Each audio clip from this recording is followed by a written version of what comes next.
ഉപതിരഞ്ഞെടുപ്പിന് 2 ആഴ്ച മാത്രം ശേഷിക്കെ നിലമ്പൂരിൽ പോരാട്ടം കനക്കുന്നു. 14 സ്ഥാനാർത്ഥികളാണ് നിലവിൽ മത്സര രംഗത്തുള്ളത്. നാമനിർദ്ദേശ പത്രിക പിൻവലിക്കുന്നതിനുള്ള അവസാന ദിവസം നാളെ. അതിനിടെ പര്യടനത്തിൽ സജീവമായി LDF, UDF, NDA സ്ഥാനാർത്ഥികൾ. UDF സ്ഥാനാർത്ഥി ആര്യാടൻ ഷൗക്കത്ത് അമരമ്പലം പഞ്ചായത്തിൽ പര്യടനം തുടരുകയാണ്. പ്രിയപ്പെട്ട നമ്മുടെ MP അബ്ദുസ്സമദ് സമദാനി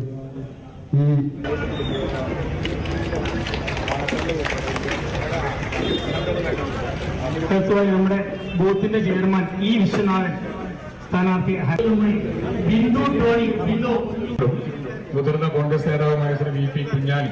ഇടതുമുന്നണി സ്ഥാനാർത്ഥി M സ്വരാജ് ഇന്ന് വഴിക്കടവ് പഞ്ചായത്തിൽ നിന്നാണ് പര്യടനം ആരംഭിച്ചത്.